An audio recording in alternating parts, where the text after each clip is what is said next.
Arranquemos.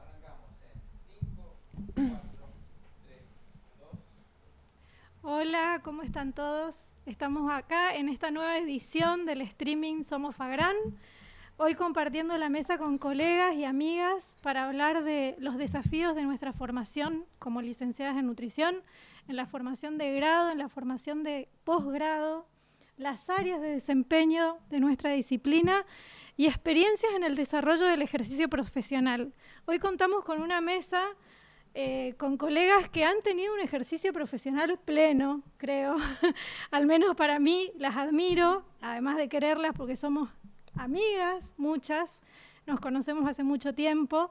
Experiencias exitosas en el desarrollo profesional, ¿puedo decirlo así? Mucho. Bueno, pero esta va a ser una conversación de amigas y de colegas y vamos a hablar de nuestra profesión. Antes que nada, y para arrancar, a esta mesa queríamos también compartirla con Lisandra Biglione, que es presidenta de ASEUNRA. ASEUNRA es la Asociación de Escuelas de Nutrición de la República Argentina. Lisandra está en Mar del Plata, así que nos mandó un videíto contándonos algunas cuestiones muy relevantes que hacen a la formación de licenciados en nutrición. Agustín, cuando puedas. Agradecer a Fagrán por este espacio para conocer qué es lo que hacen los licenciados en nutrición y contarles un poco qué es la Asociación de Escuelas de Nutrición de la República Argentina, que fue fundada en el año 1983 por la Universidad de Buenos Aires, la Universidad Nacional de Córdoba, la Universidad Nacional de Salta y la Juan Agustín Maza de Mendoza.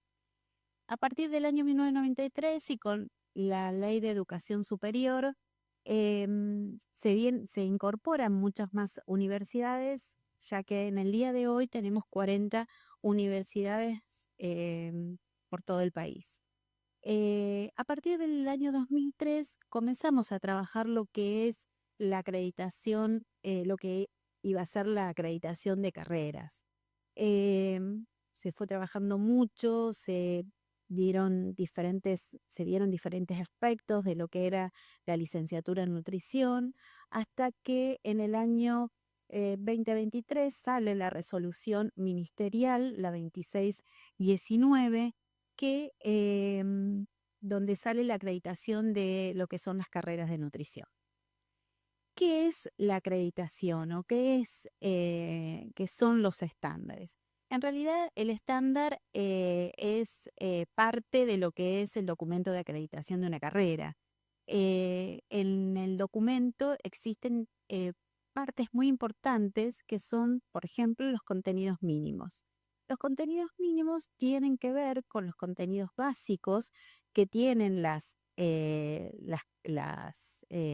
licenciaturas en nutrición, que son los aspectos biológicos, los aspectos socioculturales, económicos, la ética, la metodología científica y también los aspectos más que tienen que ver con lo específico de nutrición, que son los alimentos, los aspectos clínico-nutricionales, lo que tiene que ver con la nutrición y la salud colectiva, la actividad que corresponde a todo lo que es la administración y la gestión en salud. Y parte de esa acreditación va a tener que ver con la cantidad de horas y horas totales que tiene una carrera. En este caso, la licenciatura en nutrición va a tener una cantidad mínima de horas de 3.100 horas, con una formación práctica de aproximadamente más del 50%. ¿Por qué decidimos en la asociación de que esto fuera de esta manera? Porque creemos importante que la formación práctica sea parte de las competencias profesionales que el licenciado en nutrición vaya a adquirir, ¿sí? Los estándares tienen que ver con diferentes aspectos de lo que tiene que ver específicamente la carrera. Y tiene que ver con aspectos justamente curriculares, de los estudiantes, de los docentes, y aspectos que tienen que ver con lo que es organizacional, con qué vamos a dar, qué necesita una licenciatura en nutrición para poder funcionar. No solamente la acreditación nos va a dar estas características, sino también nos da cuáles son las actividades profesionales y la actividad reservada al título de licenciado en nutrición. O sea, ¿qué es lo que puede hacer ese licenciado en nutrición? ¿Cuál es lo específico de la carrera? ¿Sí? Ahora bien, ¿qué nos aporta o qué nos va a dar o qué mejora nos va a proporcionar acreditar una carrera? En primera instancia nos va a dar calidad académica. ¿Por qué? Porque vamos a saber que todas las carreras del país van a tener esta cantidad de horas, van a tener estos contenidos mínimos, pero esto no quiere decir que cada una de las carreras no puedan tener su orientación. ¿Por qué? Porque la autonomía universitaria nos permite tener, más allá del estándar, tener una orientación, un perfil que nosotros querramos darle a ese licenciado en nutrición. Entonces es muy importante tener en cuenta que no solo vamos a tener calidad académica porque vamos a tener esta cantidad de horas, esta cantidad de contenidos y vamos a tener una carrera que esté bien posicionada, sino que a la vez esas carreras van a tener el perfil que cada una de las universidades puedan darle. Bueno, muy interesante todo lo que nos cuenta Lisandra en relación a la inclusión de la carrera de la licenciatura en nutrición en el artículo 43 de la Ley Nacional de Educación Superior, que implica a todas las universidades un desafío enorme en elevar los estándares de calidad en la formación. Todas las colegas que me acompañan hoy acá son docentes, así que de alguna manera tienen ese vínculo con las universidades. Si querés podemos empezar, Laura. Bueno, Laura Oliva es licenciada en nutrición, es docente investigadora de la UBA y de la Universidad Austral, forma parte del staff de Inmunología Buenos Aires, primer centro argentino de enfermedades inmunomediadas, ¿lo dije bien? Sí, sí. Y es co-directora nutrición personalizada. Hola, Laura. Hola, bueno, gracias Ana por la invitación. Hola chicas, ¿cómo andan? Bien. Bien, todo bien. Acá streameando. Acá estamos. Inaugurando. Sí, rompiendo el hielo. Bien, bueno, ¿qué te cuento? En esta mesa, Laura, vos sos la que se dedica a la nutrición clínica. Bien. Y a la docencia también, ¿no? Sí, sí. La nutrición clínica creo que, según los resultados de nuestro censo, del Censo Nacional de Nutricionistas, es el ámbito en donde la mayoría de las colegas se desempeñan. Y ahí es un espacio en donde creo que hay mucho por indagar, por profundizar, también, ¿por qué no?, por deconstruir algunas cuestiones que nos enseñaron en el proceso de nuestra formación allá hace algún tiempo y que hoy requiere otra mirada, otra forma de formar, otros nuevos desafíos.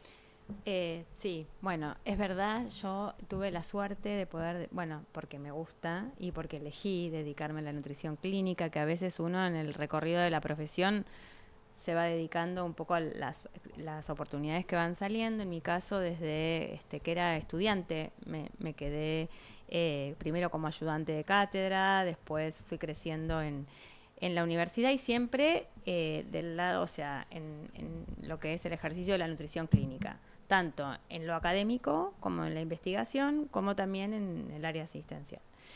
Y un poco esto que planteas de deconstruirse y a veces uno escucha por ahí a la gente más joven cuando habla de la nueva nutrición, la vieja nutrición.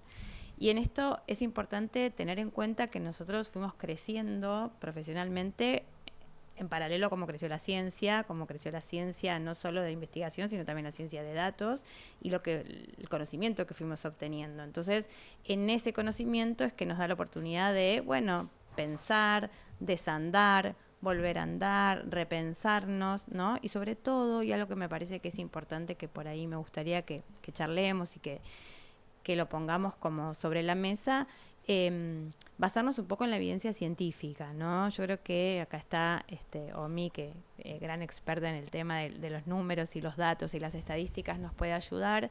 Creo que, y un poco mirando el censo que se publicó este año sobre los licenciados en nutrición, bueno, ver de dónde nos nutrimos, o sea, de dónde nos informamos, porque esto que la nutrición cambia, se modifica, bueno, ¿en función de qué cambia?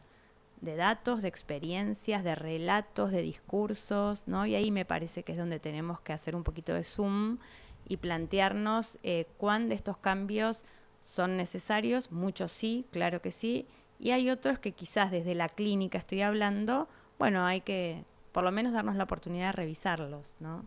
Sí, por supuesto. Y ahí creo, Omi, que te dio el pie para tomar un poco el tema. Te presento, Omi Acosta Ceró, es coordinadora general de las residencias en nutrición de la ciudad de Buenos Aires.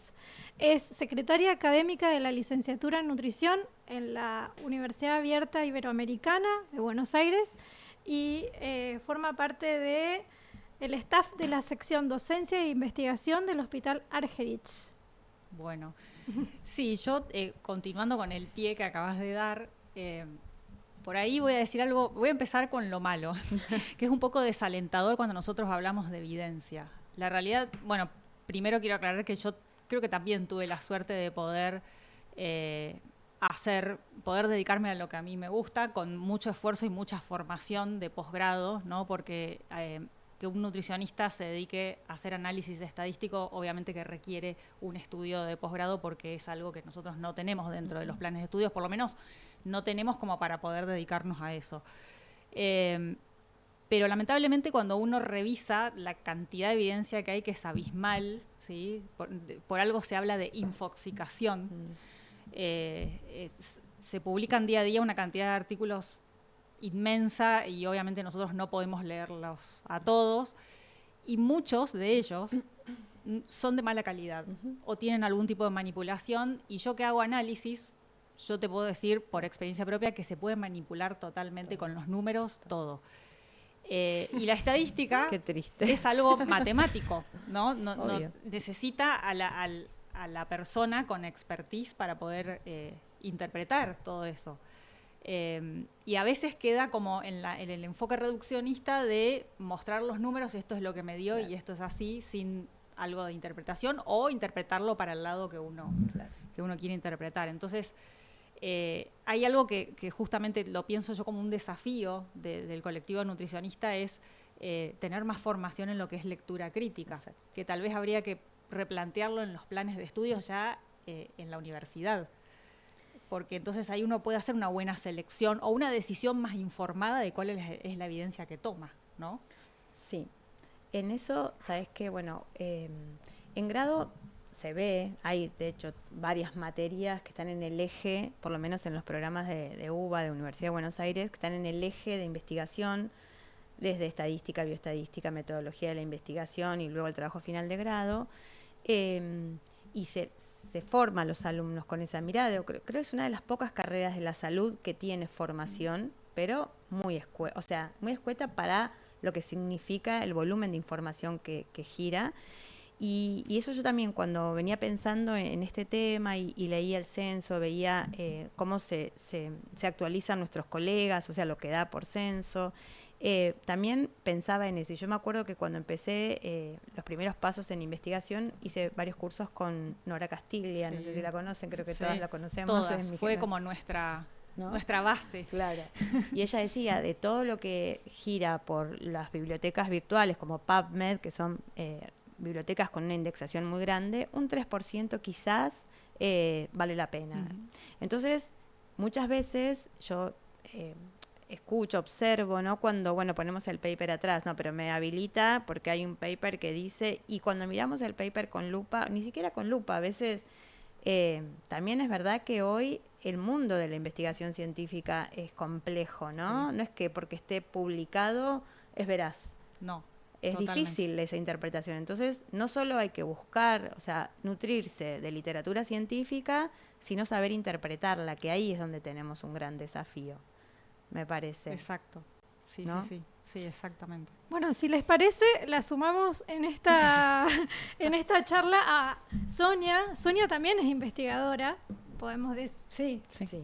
a punto de tener su doctorado. No. En proceso. Bueno, pero En falta proceso, menos. en Falta proceso. menos. Falta menos, igual que Omi. Camino a... Camino Estamos a- Todas en proceso. Todas en proceso de ser doctoras, todavía licenciadas o especialistas o magíster.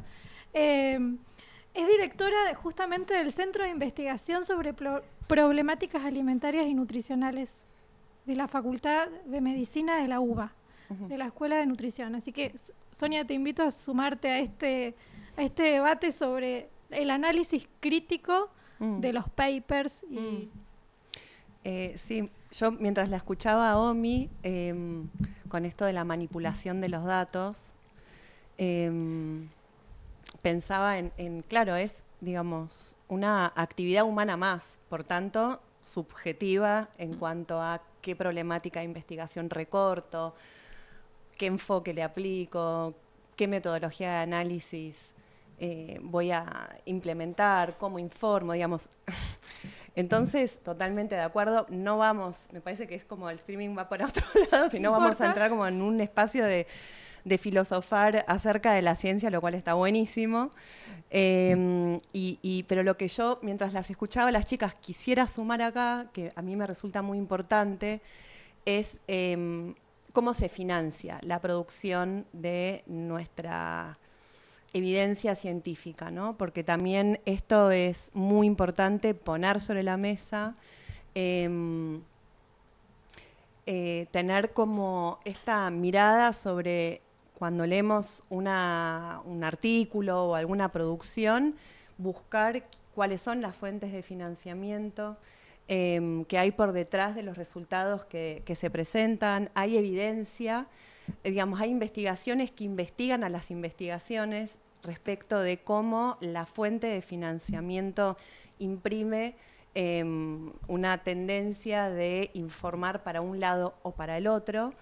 Entonces, esto también me parece que es algo importante para sumar en las aulas, en los planes, tanto de formación de grado como de posgrado, respecto de los conflictos de intereses que están en juego en nuestra formación, en nuestro ejercicio profesional, poder declararlos cuando alguien nos financia, poder declarar cuando no nos financian y ser transparente en esto, ¿no? Esto es algo que mientras escuchaba a las chicas me parece importante sumar. Sí, me parece sumamente importante. De hecho, FAGRAN es una organización que se declaró libre de conflictos de interés y me parece que forma parte de esto que decía Omi, de ese análisis crítico de la evidencia. Sin embargo, creo que como licenciadas en nutrición, como profesionales, tenemos que seguir basándonos siempre en la evidencia y poder analizarla críticamente, porque también las redes sociales, hoy en las redes sociales transita un montón de información y un montón de ejercicio ilegal de la profesión, intrusismo, bueno, todas esas cuestiones, de donde se nutre no solo la población, sino se nutren nosotras mismas. Total. Entonces, hay que desandar ese camino de nutrirnos por ahí y empezar, o por qué no capitalizar también esas redes sociales para encontrar focos, espacios. Si no me equivoco, Omi, en Twitter hay como espacios en donde circula mucha evidencia científica. Sí, en Twitter hay personas serias que se dedican a diferentes rubros del área de la salud, que uno los puede seguir y ellos comparten o su propia evidencia, su propia producción o recomiendan algunos artículos. Y bueno, y es como que uno hace una cadena, empieza a seguir a uno y después la misma red te empieza a recomendar otros. de tu interés. Entonces, eso, la verdad que yo uso mucho Twitter para leer, no para pelearme con nadie. No hago ningún comentario por las dudas. Les pongo algunos corazoncitos a cosas que me gustan, pero nada más. No se me ocurre hacer comentarios porque también, si no, es como... Sí, pero está bueno para leer. Sí, Twitter está transformado en una red muy compleja, pero hay espacios puntuales, nichos, en donde sí transita información y podemos... Si quisiéramos hacer así como recomendaciones muy generales de cuestiones, quien no está formada en análisis estadístico y en investigación y quiere profundizar sobre un tema y necesita tener una mirada crítica sobre un paper, así como 3 o 4 cosas que uno piense que pueden ser, esta la tengo que tomar con pinzas, más allá de los conflictos de interés que nombró Sonia. Sí, es complicado, porque no es algo complejo, pero bueno, en primer lugar, mirar, pero no para señalar con el dedo ni nada por el estilo, pero sí mirar la parte de quién financió, porque a veces son financiados por universidades, no sé, no necesariamente por alguna industria los estudios. Y aunque sea financiado por alguna industria, uno no sabe a ciencia cierta si eso se manipuló o no.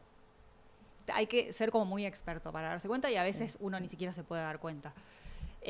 Los conflictos de interés también, porque la realidad es que está bueno que alguien, por más de que sea speaker, no sé, de un laboratorio, lo manifieste. Eso por lo menos muestra transparencia, porque si no hay gente que lo esconde, ¿no? Claro. Hay de todo. Pero el hecho de que lo manifieste me parece que es también valorable, independientemente de dónde tenga el interés, digamos. Y después yo iría más por el lado de la utilidad, porque hacer lectura crítica por ahí requiere un ejercicio de mucha lectura y por ahí algún curso, algún taller o algo que pueda, digamos, orientar al colega a eso. Pero la utilidad, porque, por ejemplo, yo lo que veo mucho cuando leemos, yo doy cursos de metodología de la investigación, cuando hacemos algún tipo de lectura, no sé, sobre alguna intervención. Esto está buenísimo, lo voy a usar. Pero claro, cuando uno se pone a mirar, resulta que eso lo hicieron en una población asiática. No sé, yo lo quiero usar con adultos y esto fue hecho en una población pediátrica y no sé. Y tal vez en cuanto a lo que son recursos, son muy diferentes a nosotros, porque utilizaron una intervención que tal vez nosotros no le podemos recomendar a un paciente, por ejemplo, porque también está bueno, más allá de hacer investigación, poder hacer lectura crítica para después aplicarlo en la práctica de uno, ¿no? Total. Entonces, eso es un error muy frecuente, por ejemplo, ¿no? Decir, bueno, esta intervención, qué bueno que está, la voy a utilizar. Bueno, pero miremos eso, si se parece la gente, digamos, que participó en ese estudio a las personas que nosotros tratamos habitualmente. Sí, genial, la muestra, ahí. Claro. Exacto, sí. Creo que ahí uno de los desafíos que podemos plantear, si volvemos al título que le quisimos dar a esta conversación de hoy, tiene que ver con la mayor profundidad en la generación de trabajos científicos y evidencia, en la formación de nutricionistas y en la formación de posgrado también, ir profundizando sobre la lectura crítica de la investigación que nos permita tomar el camino correcto y las mejores decisiones posibles. Igualmente, el avance de la ciencia en general, de las ciencias de la salud en general, creo, y ahí por ahí, Laura, tenés más para aportar, pero están poniendo el ojo en que la alimentación cada vez es más relevante, si bien siempre lo supimos, nosotras nutricionistas más, cómo la alimentación influye fuertemente en patologías y en situaciones que antes no nos imaginábamos. Sí. Yo hace 2 días estuve en una conferencia sobre autismo. Claro, que ahí yo tengo algunas cuestiones que si quieren las profundizamos, pero ahí obvio. Fue un... claro, la interfaz. La interfaz ambiente-medio interno, que es el microbioma, ¿sí? Que hoy está como en el ojo de la tormenta en el buen sentido, que se está haciendo mucha investigación de todo tipo de calidad, porque es un tema que es imposible seguir el ritmo porque se publica permanentemente información, pero justamente el microbioma nos viene a explicar las vías mecanicistas de un montón de asociaciones que nosotros como nutricionistas sabemos de siempre, pero que no sabíamos el por qué. ¿Por qué se sirve consumir ácidos grasos omega 3 o un patrón de estilo mediterráneo, o por qué un patrón basado en plantas es mejor. Bueno, hoy todo ese conocimiento, gracias a la tecnología, nos explica las vías mecanicistas y nos permite como tomar decisiones como mucho más convencidos, ¿no? De por qué es así y poder educar en salud, concientizar, alfabetizar en salud a nuestros pacientes para que elijan conscientemente qué comer, ¿no? Es un poco que viene por ahí. Y se les ha encontrado asociación no solo con enfermedades del neurodesarrollo, sino también distintos tipos de tumores, enfermedades metabólicas, ni hablar las gastrointestinales, o sea que es muy interesante. Volviendo a los datos, también es importante la fuente, ¿no? En esto de, como también la escuchaba recién decir a Omi, que nosotras más o menos todas tenemos 20, 25 años de egresados, ¿no? ¿Cuántos? No me quemé. Pero bueno, es un montón, es un camino, claro, ¿no? Bueno, es un camino recorrido enorme, porque todas creo que nos conocemos desde la facultad, es un camino recorrido enorme en distintas áreas y creo que todas nos caracterizamos por, trabajar en nuestra profesión un montón, en formarnos y también en tener, por lo menos a mí me pasa que todo el tiempo me despierto con ganas de saber algo más y dándome cuenta que más sé y menos sé. Y o sea, como que a las generaciones más jóvenes formarse es como muy importante en el recorrido de nuestra profesión, porque es una profesión totalmente dinámica y que gracias al avance de la tecnología va cambiando la información y los saberes. Entonces, eso es muy importante. Y para eso necesitamos fuentes seguras de educación, ¿no? Yo creo que algo que no tenemos que perder y que tenemos que, por ahí los que tenemos más experiencia, marcar la importancia de la institución, o sea, acercarnos a las instituciones, ¿no? O sea, tanto asociaciones como la academia, las universidades, y buscar fuentes de capacitación que sean, que estén avaladas, que sean idóneas, porque también hoy, como hay mucha información científica que no es de buena calidad, hay muchos cursos que no son de buena calidad, que no están basados en evidencia científica, que no tienen ningún tipo de aval ni académico ni científico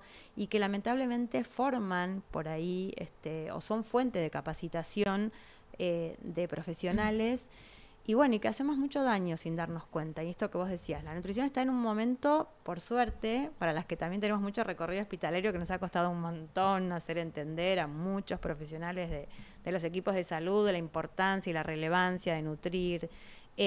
Hoy nos buscan todo el tiempo, ¿sí? Los que trabajamos por ahí con otros profesionales de los equipos de salud se están dando cuenta de cómo cambia todo. El pronóstico de un paciente, el tiempo de internación, la respuesta a tratamientos farmacológicos en función de cómo es su nutrición. O sea, estamos en un momento que podemos decir muy positivo pero hay que hacerlo, me parece que seriamente y a conciencia, ¿no? Y ahí me parece que es donde, como para ir profesionales con un poquito más de experiencia, tenemos que tratar de trabajar duro en eso, ¿no? En traspasar esto a las generaciones nuevas. Sí, mientras hablabas y también rebobinando la conferencia del otro día, que no la puedo nombrar mucho porque van a decir ¿cuál conferencia? No sé, y no está grabada ni nada, pero que se hablaba justamente del tema de el microbioma y los tratamientos nutricionales bien personalizados y cómo la nutrición influye, particularmente desde lo personal, que yo miro más lo comunitario, y por ahí acá, Sonia, te voy a dar la palabra en esto. No solo cómo influye la alimentación en el paciente individual y lo que podemos hacer con esa persona que acude al consultorio, sino el daño que hizo el avance de determinado tipo de alimentación y los patrones alimentarios a la población en general. O sea, porque en Argentina y en el mundo y en la región avanzó de manera escandalosa el consumo de alimentos ultraprocesados, ricos en nutrientes críticos, y el resultado de eso son índices de malnutrición, de enfermedades no transmisibles, que son muy desalentadores y que atentan sobre el desarrollo y el crecimiento de niños, niñas, adolescentes. Sí.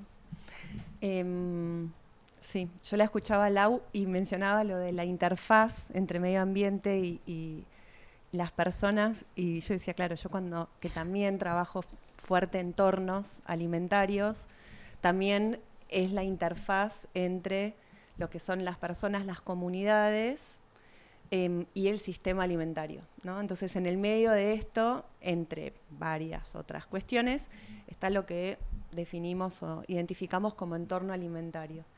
Y también como cada disciplina va como recortando su interfaz, ¿no? Yo decía, esta palabra yo también la uso, pero para entornos alimentarios, interfaz.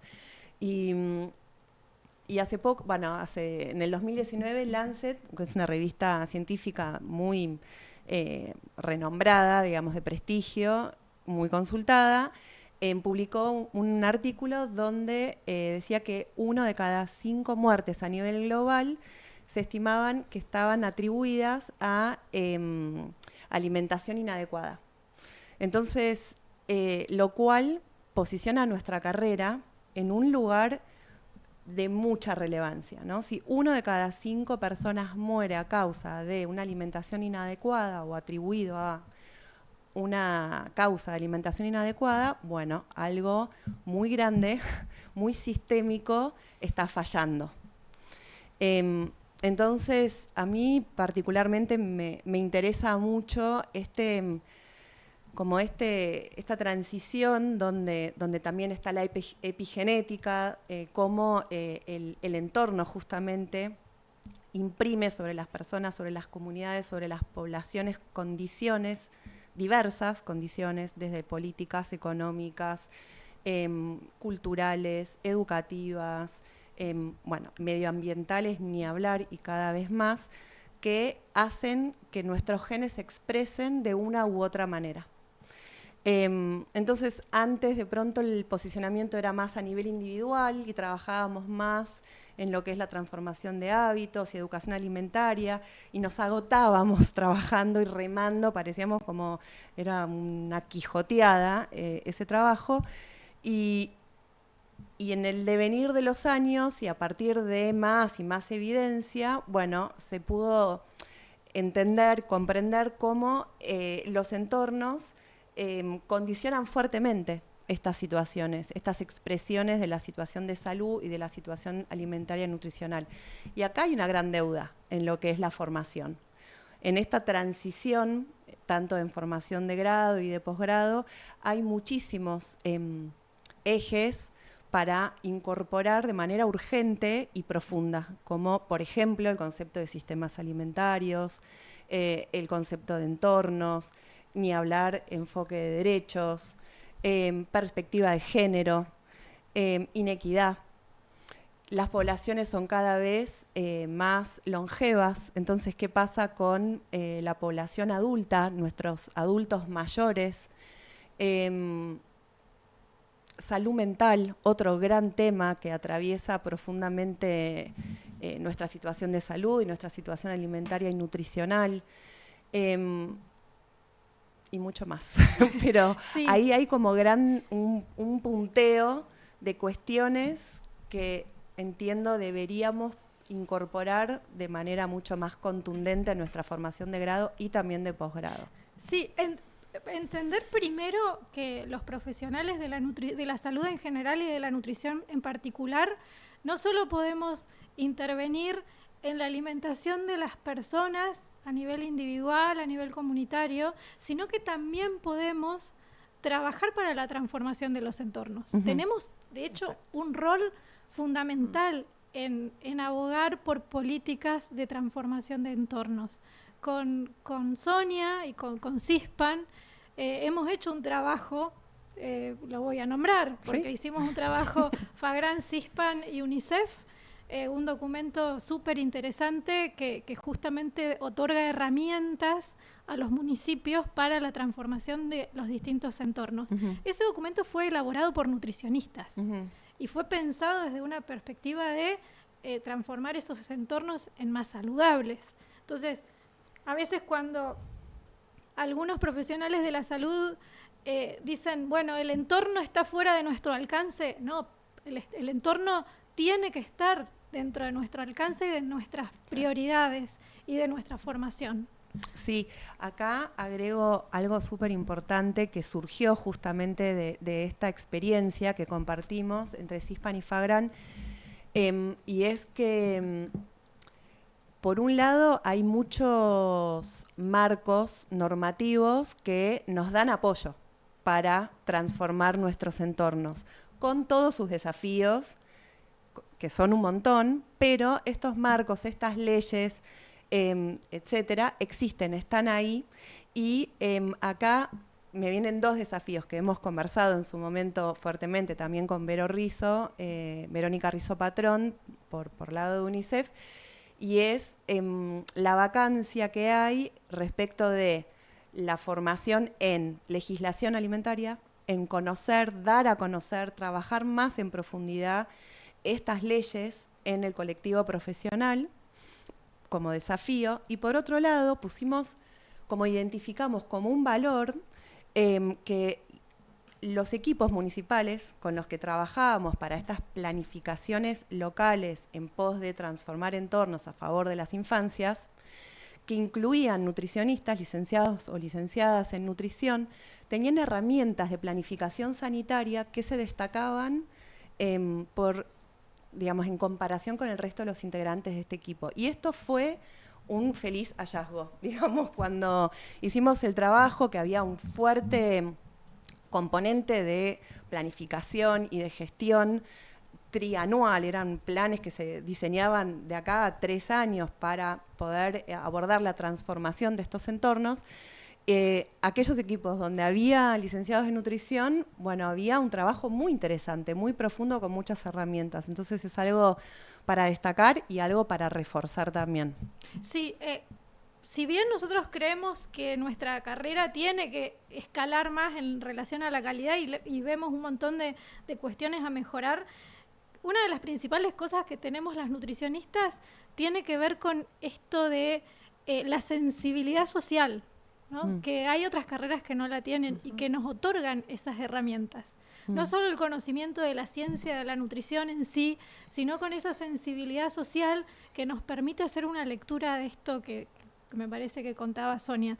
Y para sumar, OMI tiene el enorme desafío de coordinar las residencias. No sé si querés que nos metamos en ese campo, pero las residencias de nutrición de la Ciudad de Buenos Aires son también de la provincia, son como un espacio muy requerido para las nutricionistas.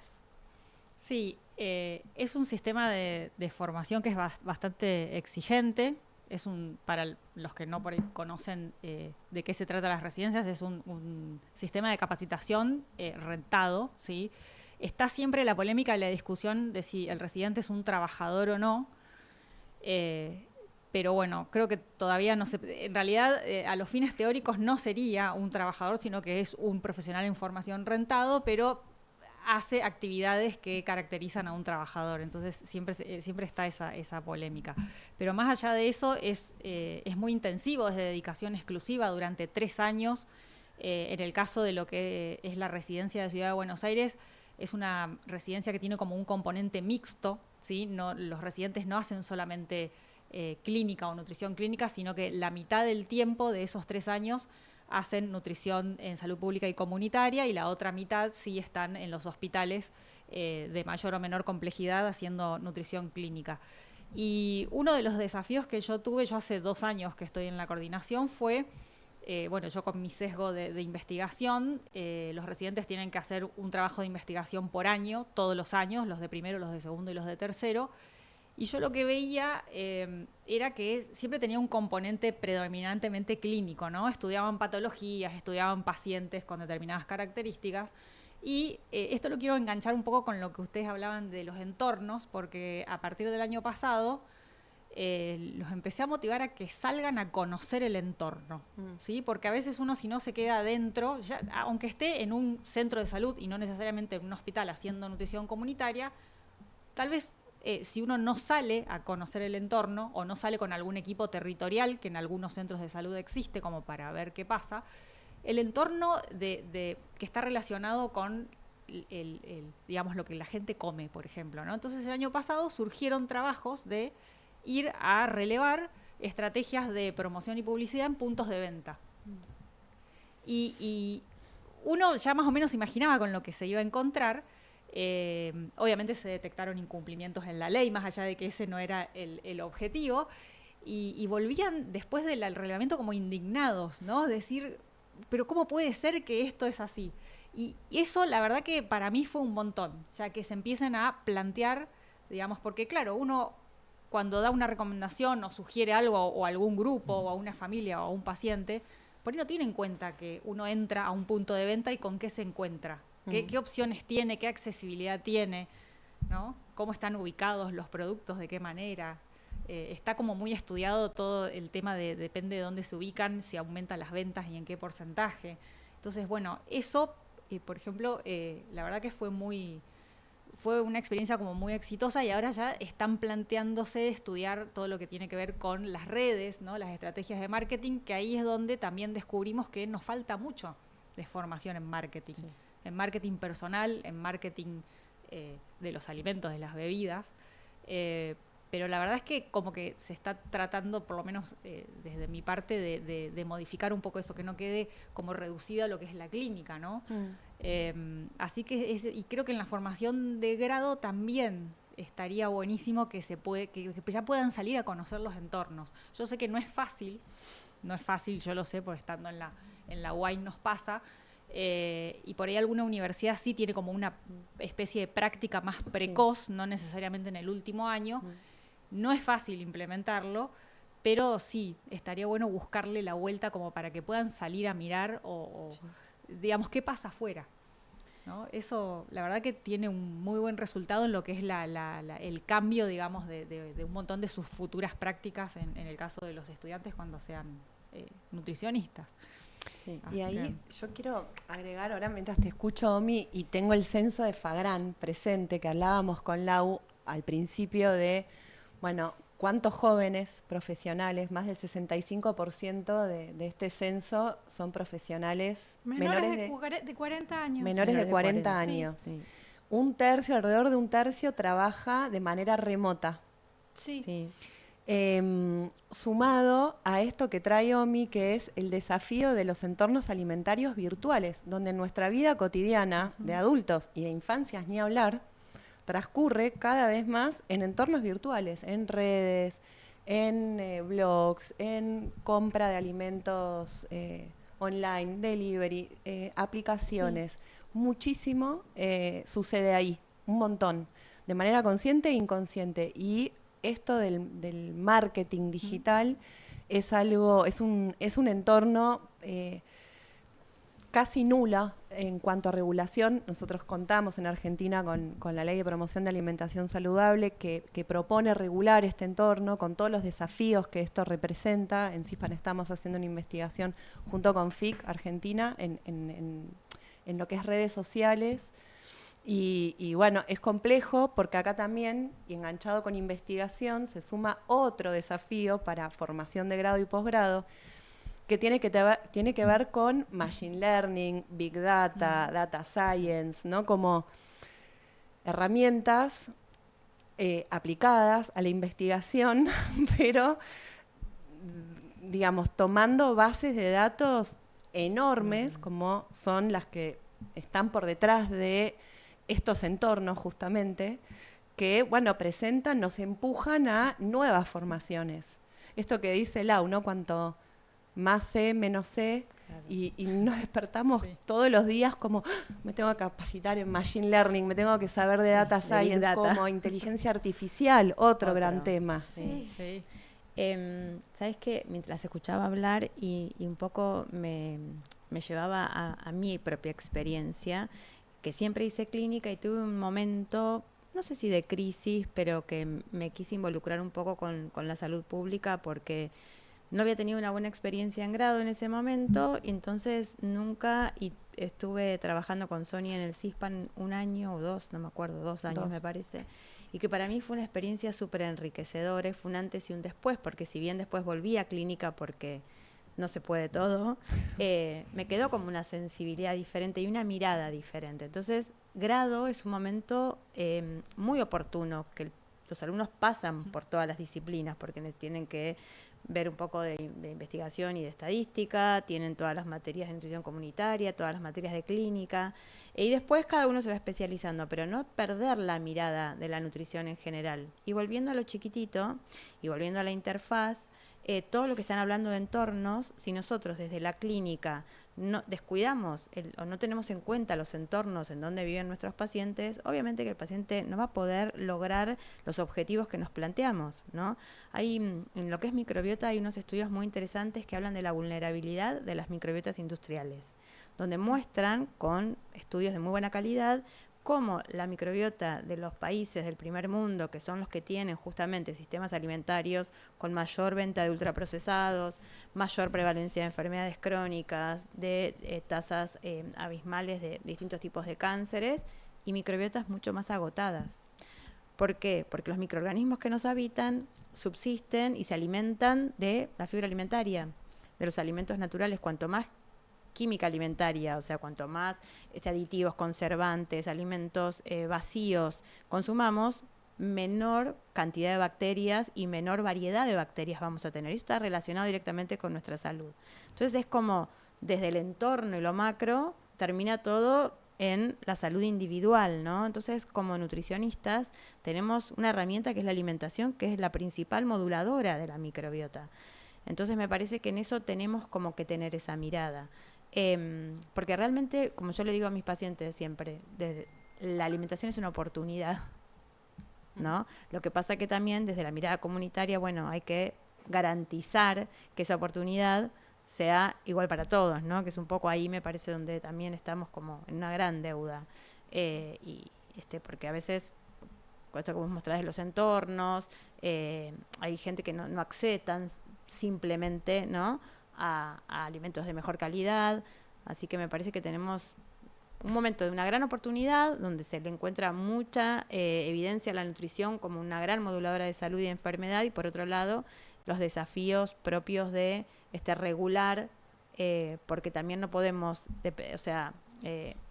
como en clínica muchas veces uno trabaja con el paciente, muchas veces no depende de la voluntad individual, ¿no? Hay algo mucho más de entorno que maneja las elecciones, ¿no?, de las personas.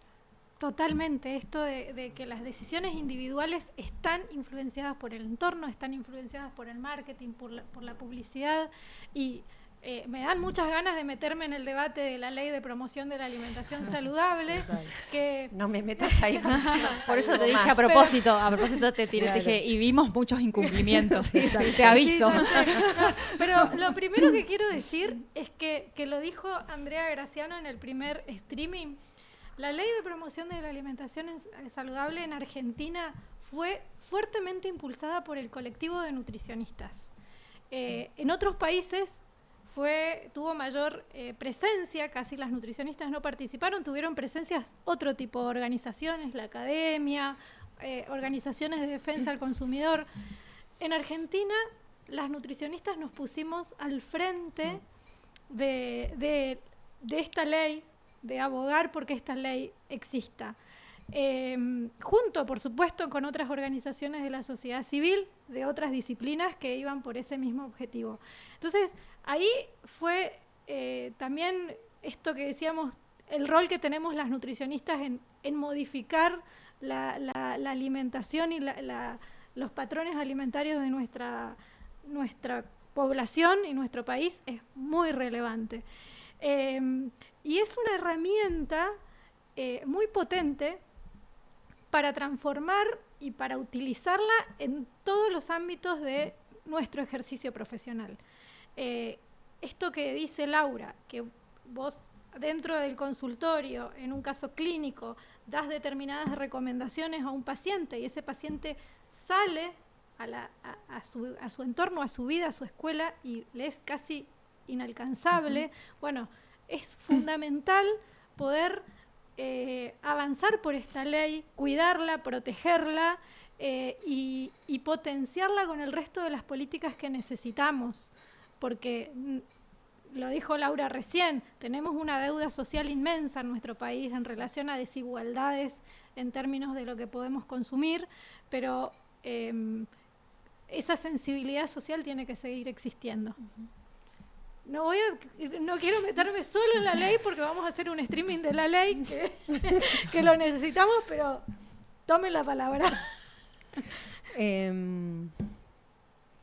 Yo quiero agregar una cosa más que también es un punto polémico que a mí me viene dando vueltas en la cabeza hace mucho, hablando de entornos. El entorno hospitalario, ¿no? O no hospitalario, sino el entorno donde las personas que tienen alguna enfermedad se internan.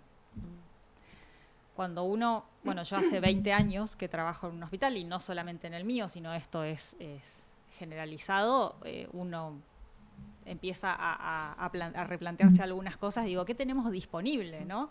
¿Qué reciben los pacientes en sus comidas mientras están internados cuando se supone que las instituciones de salud deberían fomentar la salud?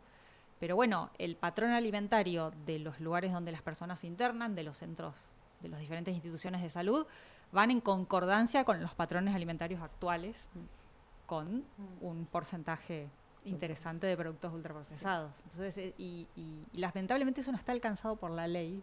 Si bien habla algo de las compras públicas, ¿no? Sí. Pero me parece que va más para el lado de los colegios, tal vez. Claro, no, pero yo lo que creo es que la ley y la presencia de los octógonos nos interpela.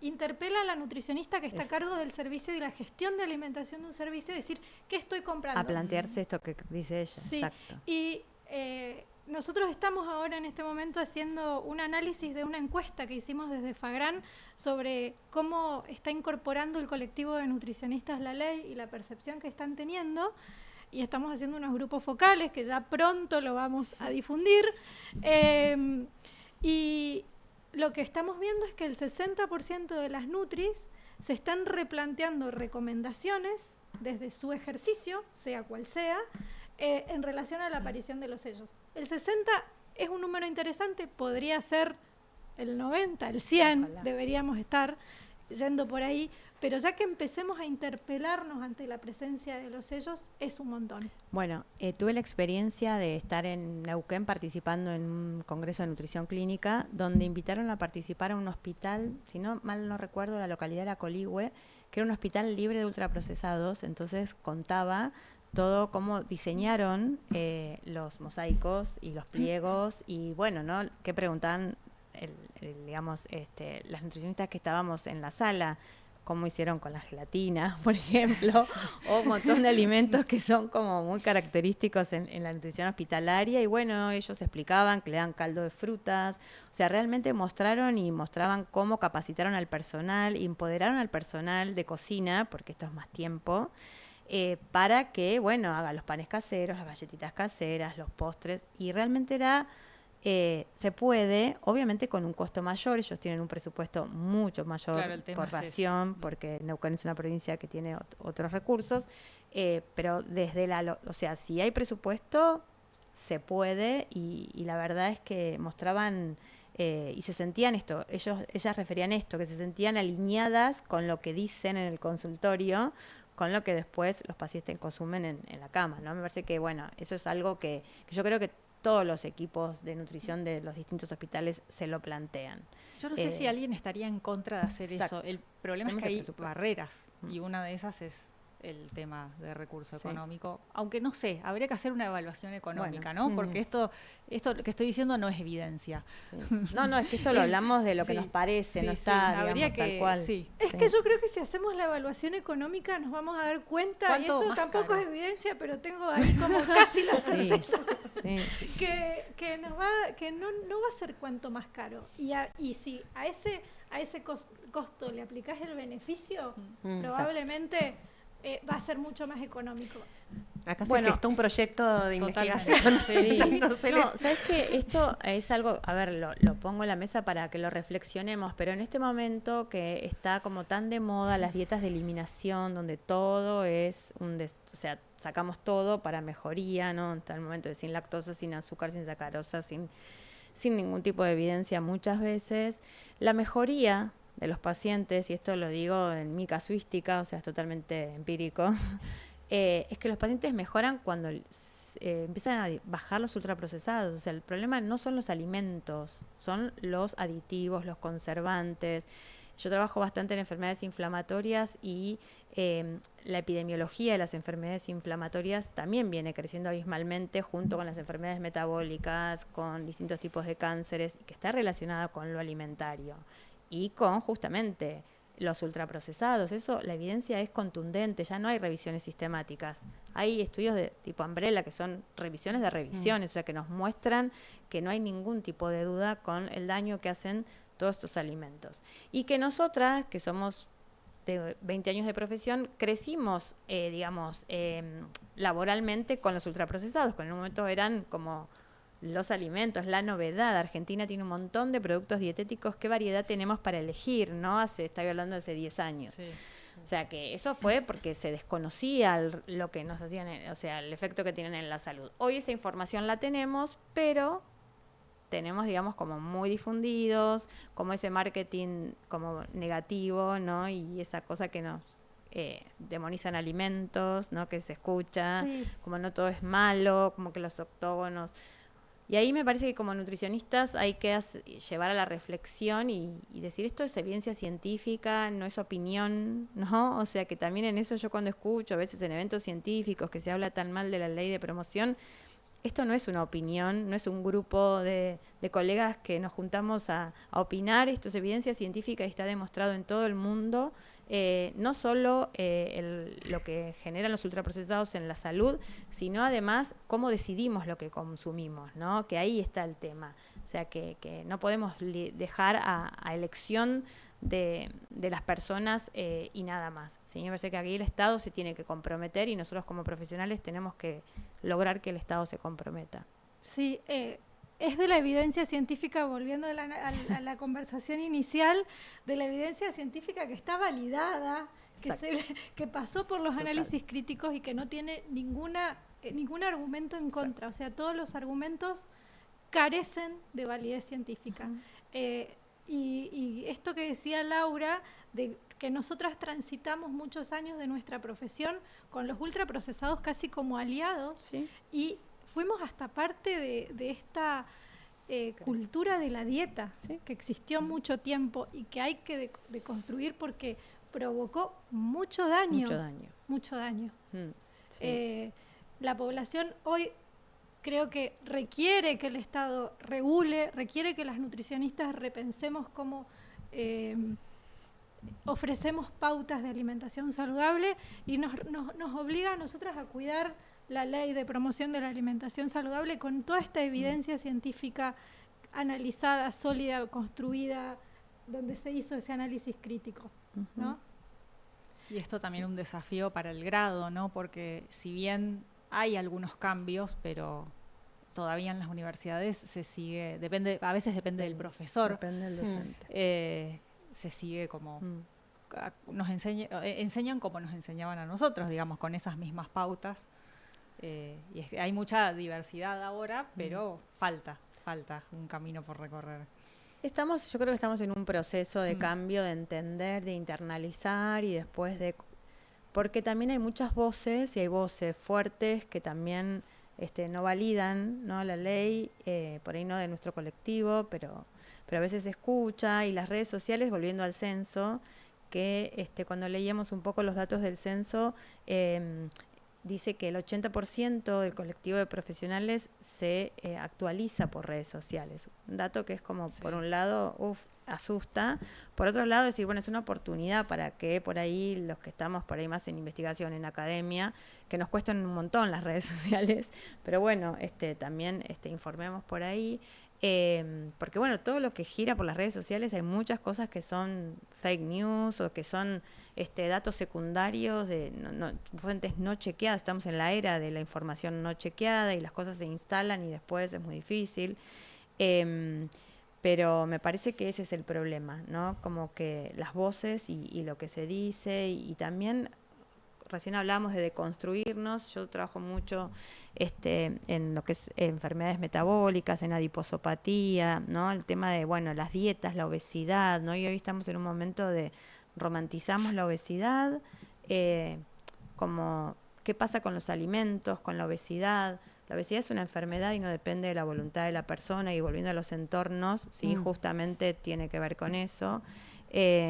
Entonces ahí me parece que a uno que tiene mucha experiencia, a veces tanta información como llega un momento que marea, a la gente joven yo creo que la marea más, pero hay que dejar bien en claro, ¿sí?, que la alimentación es una oportunidad de salud, que obviamente que no hay que ser extremistas y que un alimento tenga sellos no significa que tiene que estar excluido de una alimentación de una persona, sino que la ley tiene, digamos, como un marco mucho más grande, que tiene que ver con los alimentos que entran a un kiosco escolar, al menú de una escuela, etcétera, y que no es solo la elección individual, ¿no? Porque si no parece que si apoyás la ley no se puede indicar nada que tenga un sello. Y en realidad el sello es información y uno después ve qué hace con esa información, ¿no? Y sabe, ¿no? Y elige. Entonces en eso también me parece que uno no es que sí, no, y demonizamos todo. Me parece que hay que buscar equilibrios y que valen las conversaciones y la reflexión, ¿no? Y bueno, y en esto de la obesidad, que a mí me hace como mucho ruido porque parece que si uno habla de obesidad demoniza o estigmatiza, y es todo lo contrario. Poner en palabras que la obesidad es una enfermedad que no depende de la voluntad de la persona, que las elecciones que tiene una persona que por ahí tiene obesidad no depende solo de su decisión, permite tratar a la persona sin estigma, ¿no? Eso para las generaciones más jóvenes, que a veces escucho lo que dicen y cómo comunican, y me parece que a veces se confunden, ¿no? Es como que hoy hay mucha información y muy mezclada y falta claridad. Te miro vos porque siento que vos tenés algo para decir. Sí, muchas cosas. No, me quedé con esto. No, está buenísimo esto. Lo hablamos un montón de veces en la facu con todo el equipo, con Lau. Nos vamos cruzando en los pasillos este debate de obesidad, gordofobia, diversidad de cuerpos, estigma, respeto. Bueno, es algo que nos interpela un montón. Es una toma de conciencia también respecto de cuando divulgamos, cuando enseñamos en las aulas, cuando publicamos, ni hablar, ¿no? Desde qué perspectiva investigamos. Esto es algo también, hablando de contenidos, en lo que es formación de grado y de posgrado, una invitación para sumar estos contenidos y trabajarlos en mayor profundidad. Y con esto de los ultraprocesados, que el otro día leía, todo tiene sellos, ¿vieron? El que circuló, todo tiene sellos, entonces, y conversando con, ya no me acuerdo con quién, porque estoy todo el día intercambiando pensamientos y experiencias y demás, decíamos, claro, pero todo tiene sellos, depende de dónde compres, dónde elijas comprar, si es que podés elegir comprar, porque sí, hay entornos, por ejemplo, supermercados, donde los sellos, y esto, por ejemplo, México tiene investigaciones respecto de este entorno en particular. Nosotros en Cispanora hicimos este año una investigación pequeña, no está publicada, en un entorno de un supermercado digital. Y claro, la gran proporción de productos ofrecidos presentan sellos o tienen un perfil donde los sellos deberían aplicar. Digo esto porque hay mucha información no disponible en el entorno digital de claro, un supermercado que estudiamos.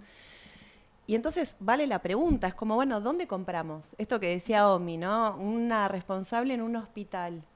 Bueno, ¿qué compro? ¿Dónde compro? Esto ahora a escala comunitaria, como es una institución hospitalaria, pero también a nivel individual, pero a nivel de una directora de una escuela o en un municipio.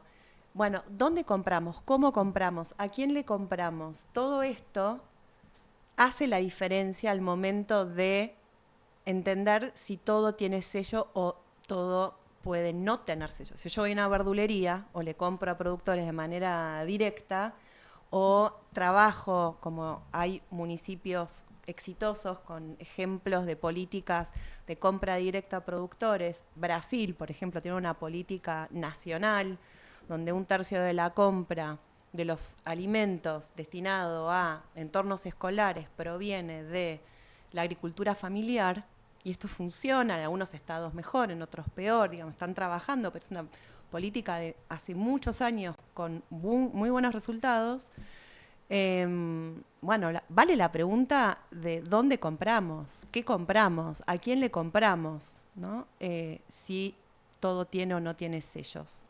Sí, igual ahí también esa pregunta es re válida y se me viene a la cabeza un estudio que hicimos con Omi hace unos años, ya no sé si te acordás. ¿Cuál de ellos? Cuando arrancó la tarjeta alimentar. Ah, sí. Bueno, Sí. ahora comentamos ese estudio, pero yo lo que pienso y que defiendo a muerte es que los alimentos no tienen sello. Claro. O sea, Claro, obvio. los alimentos no tienen sellos, entonces, ¿los alimentos tienen sellos? No, de ninguna manera. Los alimentos no tienen sello. Total. Lo que es alcanzado por la ley de etiquetado son los ultraprocesados. Es así. Y fin. Coincido. Fin de Imagínate, discusión. en los supermercados hay, por ejemplo, góndolas saludables. Si vos tenés que explicitar que esta góndola es saludable, por interpretación, por default decís todo el resto del entorno es no saludable, porque ¿para qué me lo explicas? Claro. Por ejemplo, una reflexión, Sí. Sí, es Claro. una estrategia también de... Sí. por supuesto, De pero, venta, ¿no? pero Sí, bueno, sí. digo, como consumidores, consumidoras y estudiantes de grado, de posgrado, de este colectivo, es una invitación a estar despiertos, ¿no? En el momento de comprar alimentos, de consumir, de dónde pongo la plata, dónde expongo mi tiempo, en qué tipo de entornos, a quién estoy apoyando, a quién estoy alentando. Bueno, hay que estar como despiertos, ¿no? Como Sí. no automatizados haciendo Sí, estas y acciones. también me parece que es importante tener en cuenta que no solo los supermercados, los almacenes naturales y las dietéticas también tienen muchos ultraprocesados, que a veces porque uno cree que los compra ahí, bueno, son mejores, pero en realidad hay muchos productos que son ultraprocesados, que por ahí tienen un marketing diferente, pero que no son de buena calidad.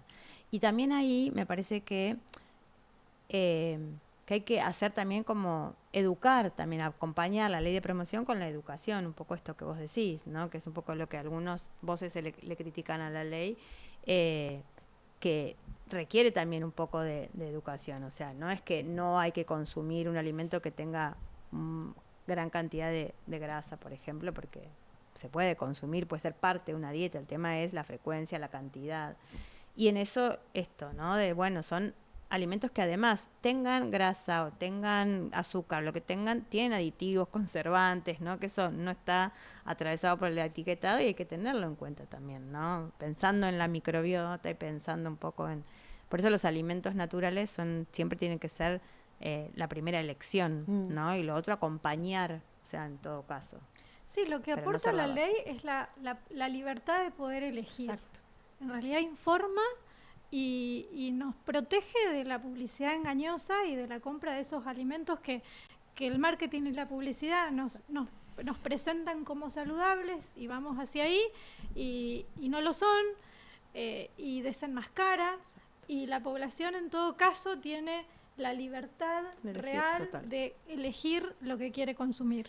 Yo, mientras Sonia hablaba de dónde compramos, está estudiado, y ahora no recuerdo la fuente, pero si no me equivoco fue el INDEC, que habla de que más del 60% de la población argentina compra en supermercados y en grandes cadenas. Sí. Y hace unos años hicimos con OMI en Fagrán un estudio cuando apareció la tarjeta alimentar. Era la tarjeta, ahora es el programa, analizando dónde compraban aquellas madres o cuidadoras que recibían esta tarjeta. Sí, bueno, y coincide con el dato que diste porque el mayor porcentaje compraban en los supermercados o en los mayoristas, ¿no? Sí. Y uno de los productos más valorados para los niños y las niñas eran los lácteos, ¿sí? No solo la leche, sino también el yogur, que sabemos que, bueno, muchos de ellos tienen sellos. Sí, tienen exceso de azúcar. A ver, el yogur, no sé si opinan lo contrario, pero creo que el yogur tuvo una campaña de marketing muy Espectacular. fabulosa para penetrar en todas las familias como el alimento más saludable de todos, y que no decimos que no lo es, pero que sí, el yogur, que tiene mucho azúcar, es un ultraprocesado y en algunos casos hasta una golosina enmascarada. Ahora, el yogur natural, que lo podemos consumir de otra manera, sí, bienvenido sea. Entonces, sí, pero en el caso de estas madres contaban que bueno, es un producto muy valorado, el yogur común y corriente, digamos, y era lo que compraban, digamos, se desvivían por comprarles eso a los chicos, con la buena intención y bueno, y con el concepto de que eso era saludable para sus hijos, ¿no? claro, esa voluntad de la madre, influenciada por el entorno, que cuando recibía ese cobro por la tarjeta alimentar, iba a intentar comprar a sus hijos el alimento que entendía ella como el más saludable. Por eso la ley, esto fue previo a la ley, vino a poner, a destapar los ojos, a ordenar esto. Entonces, a informar, ¿no? Sí, Exacto. a informar sobre sobre esto que está pasando con la alimentación en nuestro país. No, y también lo vemos mucho en la sensorialidad de la población al elegir. Ahí yo siempre digo, los estudiantes de grado actuales son, entre comillas, las víctimas del boom de los ultraprocesados, pues son todos los que crecieron consumiendo snacks y yogures endulzados y cereales con todos los animalitos que se te ocurran, porque son los que hoy tienen 20 cortos. Y que tienen un paladar muy acostumbrado a ese sabor químico. Entonces también cuesta esa transición, ¿no?, de ir bajando, porque bueno, si bien hay alguna reformulación, a veces no es tan aceptada la reformulación. Porque claro, porque están como muy acostumbrados y eso se educa y se reeduca, ¿no? Se construye. Se construye. Es la construcción del gusto. Hay un antropólogo, Mintz, trabaja esto, es la construcción del gusto y se construye, digamos. Después, pensando también en otro de los desafíos que tenemos, y creo que ya, como para ir cerrando, porque se nos fue la hora, chicas, en esta charla, y para mí hay mucho más para hablar, pero me quedé yo pensando en lo que hablaba Laura de la obesidad, ¿no? Esto que está en discusión, ¿la obesidad es una enfermedad o no es una enfermedad? Lo que sí creo que tenemos que discutir en profundidad en nuestra profesión y en nuestra carrera de grado y posgrado es cómo diagnosticamos. Porque hoy por hoy se está diagnosticando la obesidad por el índice de masa, por el índice de masa corporal. Y nos quedamos con ese diagnóstico. Entonces, y ahí estamos patologizando los cuerpos grandes, que a lo mejor no son obesos. Entonces, ahí entramos en una línea de decir, bueno, discutamos a nivel de la evidencia científica sólida, analizada, si es o no es una obesidad, pero sí discutamos profundamente el diagnóstico. No, eso está, o sea, el IMC es un indicador poblacional para hacer screening. A nivel individual no sirve, hace mucho que hay que acompañarlo mínimamente con una circunferencia de cintura, y si tenés más herramientas mejor. Más allá de esta discusión de patologizar la obesidad, el tejido adiposo es un órgano endocrino que genera inflamación y que genera un montón de comorbilidad, con lo cual hay que cuidarlo, ¿sí?, que va mucho más allá de la corporalidad, ¿no?, porque no buscamos cuerpos hegemónicos, ¿no?, eso está claro, ¿no?, que también eso hay que hacer como mucha conciencia en eso. No se busca un cuerpo hegemónico, sino justamente el tratamiento, ¿no?, del tejido adiposo inflamatorio. Y en eso está cruzado por el estigma de peso, ¿no? Nosotros tenemos una formación muy estigmatizante y, como vos decíamos hace un ratito al principio, hemos hecho mucho daño, ¿no? Y eso hay que hacerse cargo, ¿no? La cultura de la dieta y lo estricto, y eso genera mecanismos adaptativos, más hambre, o sea, como que ahí es importante desandar ese camino, pero no quitar la importancia que tiene un buen diagnóstico y un buen tratamiento.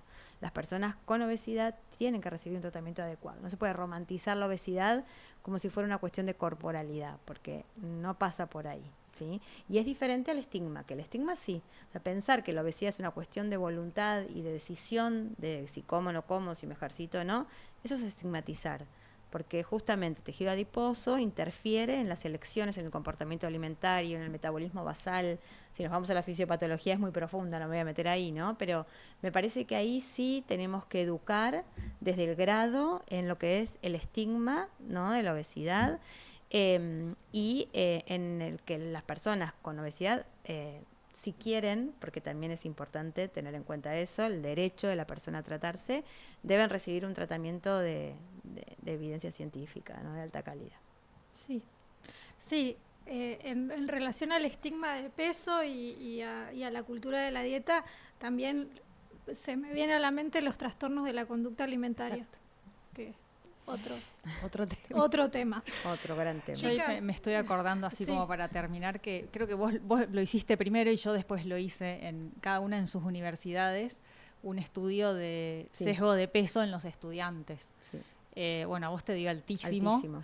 Y yo lo hice el año pasado con un alumno que estaba haciendo su tesina, lo hicimos en las carreras de nutrición, medicina y enfermería, y esperando, en la UAI, esperando que a medida que aumente el año, digamos, de la carrera, ese sesgo disminuya, y no fue así. Y ante afirmaciones como, por ejemplo, que la obesidad la gente come más para suplir la falta de amor, con gente que estaba totalmente de acuerdo con esa afirmación, digamos, y eran alumnos de, ya sea de primero, segundo, tercero, cuarto año, como que, entonces ahí es como que uno hace un clic y dice, hay que gestionar esto desde la universidad también, porque nuestros alumnos, digamos, están totalmente de acuerdo con este tipo de afirmaciones, ¿no? Entonces, la verdad que estuvo yo te copié, porque vos lo hiciste y después lo hice yo, y dije, estaría interesante a ver los nuestros como... Nosotros lo hicimos 2 años seguidos en UBA y nos dio arriba del 90% el estigma de peso en estudiantes y graduados, lo hicimos. Y después lo repetimos este año en Austral en estudiantes de distintos... Lo mismo que hiciste vos en UAI, en distintos... una alumna de Austral en su trabajo de grado hizo eso. Y sí, a nosotros nos dio al revés, que a medida que avanzaban en la carrera disminuía. Y las carreras con menos sesgo eran psicología y nutrición. Con más sesgo, medicina y enfermería. A nosotros nos dio enfermería con más sesgo. Sí. Y eso obviamente que modifica las prácticas. Obvio. Después cuando cuando se reciben los estudiantes. Esto este testimonio que traes de la falta de amor, ¿no?, me trae a mí a... estamos haciendo en un UBACIT, un proyecto de investigación que es... entre otras cuestiones, aplicamos el instrumento de la Encuesta Nacional de Factores de Riesgo en estudiantes, docentes y no docentes de la licenciatura en nutrición en UBA. Estamos en proceso, así que no hay resultados más que pispear la base de ansiosa para ver cómo viene. Y la Encuesta Nacional de Factores de Riesgo incorpora 2 preguntas vinculadas a la salud mental. Y tiene que ver con... si hay, por ejemplo, si se encuentra con un grado muy alto de ansiedad, la persona en el momento estás como muy ansioso, estás moderadamente ansioso, estás normal, bueno, y después hay otra que tiene más que ver con depresión. Y estoy como muy impactada. Hice, como el otro día, hicimos filtro del lo que es el grupo de estudiantes, y la verdad es que ahí, de vuelta, hay un tema... una materia pendiente. Yo creo que como sociedad esto cada vez lo hablamos más, el tema de la salud mental. Post pandemia esto se agudizó mucho más, se pronunció mucho más. ¿Y qué pasa en nuestros entornos universitarios, ¿no?, también con esta temática? Y no solamente entre estudiantes, también volviendo al censo de Fagrán, el tema de la remuneración, las expectativas, ¿no? Yo leía y decía, tremendo. Qué golpe fuerte, qué golpe duro, tener una expectativa, estar como tan frustrado en un punto, ¿no? Como un porcentaje altísimo con esa frustración. Sí, eso no pensé que iba a salir eso. Terrible. Sí. Y eso, bueno... Mucho por hacer. Mucho por hacer. Desde Fagrán y desde cada uno de los colegios y asociaciones, mucho para hacer para sanar esa frustración que tienen muchas muchas Muchos digo en colegas. femenino Sí, porque somos 95. somos 95% mujeres, sí. mujeres jóvenes, y la verdad que es una profesión que está en crecimiento, que tiene que seguir creciendo, y creo que en la medida que nos fortalezcamos y que jerarquicemos esta disciplina, esas frustraciones van a empezar a disminuir, porque vamos a encontrar mejores espacios para ejercer nuestra profesión de más calidad, remunerados como dignamente o como nos Exacto. merecemos, porque hoy por hoy la remuneración es un drama. Y bueno, mucho por hacer, muchos desafíos. Chicas, estamos recontrapasadas de tiempo y a mí me gustaría que hagamos una pequeña ronda, si quieren, de despedida o de reflexión final, una palabra, una frase, lo que quieran. ¿Quién empieza? ¿Quién se anima? Bueno, yo, a ver, desde mi experiencia como profesional, es una carrera que tiene muchas oportunidades más allá, para no dejar un mensaje negativo, que por ahí tenemos que trabajar para mejorar la remuneración, etcétera. Es una carrera que a mí me da muchas satisfacciones, y que lo que aconsejaría a todos los graduados que recién se reciben o que recién empiezan a andar esta profesión es que se queden cerquita de la academia, se queden cerquita de las instituciones, formando evidencia, porque ahí es donde tenés oportunidad de diálogo, ¿no? Cuando como profesional te vas y te aislás o trabajás solo, no grupalmente, es como más frustrante. Cuando somos grupo, salen ideas, salen conversaciones, salen de reflexiones, y en grupo se puede hacer mucho más que trabajando aisladamente.